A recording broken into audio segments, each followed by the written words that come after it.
नमस्कार, पाहुयात आजच्या काही ठळक घडामोडी. भोसरी परिसरातील अनधिकृत पार्किंगमुळे नागरिक त्रस्त. भोसरी परिसरातील चौक आणि सेवा रस्त्यावर अवजड वाहने पार्किंग करण्याचे प्रमाण वाढल्याने नागरिक त्रस्त झाले आहेत. यामुळे अपघातांचे प्रमाण वाढण्याची शक्यता नागरिकांकडून व्यक्त केली जात आहे. तत्पूर्वी यावर कारवाई करण्याची मागणी नागरिक करत आहेत. वाकडमध्ये खड्ड्यात भरतोय आठवडे बाजार. रस्त्यासाठी खोदण्यात आलेल्या खड्ड्यात आठवडे बाजार भरत असल्याची माहिती समोर आली आहे. अपघात घडण्यापूर्वी यावर कारवाई व्हावी अशी मागणी नागरिक करत आहेत. तसेच याची पूर्ण माहिती घेऊन कारवाई केली जाईल असे आयुक्त श्रावण हर्डीकर यांनी सांगितलं आहे. 2 कोटीची लाच मागणारा PSI बडतर्फ.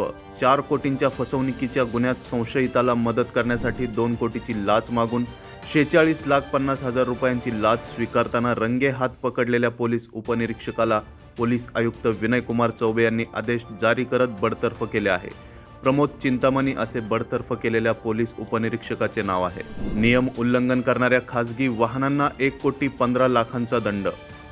अपघातांचे सत्र थांबवण्यासाठी 5,132 खासगी बसेसची तपासणी करण्यात आली. या तपासणीत 1,602 बसेसवर कारवाई करून 1,15,52,000चा दंड आकारण्यात आलाय. ही कारवाई पिंपरी चिंचवड RTO कडून जानेवारी ते नोव्हेंबर 2025 या कालावधीत करण्यात आली. चिंचवडमध्ये अल्पवयीन मुलाकडून पिस्तूल जप्त. चिंचवड येथील गावडेनगर परिसरातून गुन्हे शाखेच्या पथकाने एका अल्पवयीन मुलाकडून एक पिस्तूल आणि जिवंत कारतूस जप्त केले आहे. त्यानुसार तपास करून 16 वर्षीय मुलाला पोलिसांनी ताब्यात घेतले आहे. तर या होत्या आजच्या काही ठळक घडामोडी. आणखी घडामोडी जाणून घेण्यासाठी पाहत रहा PCMC न्यूज.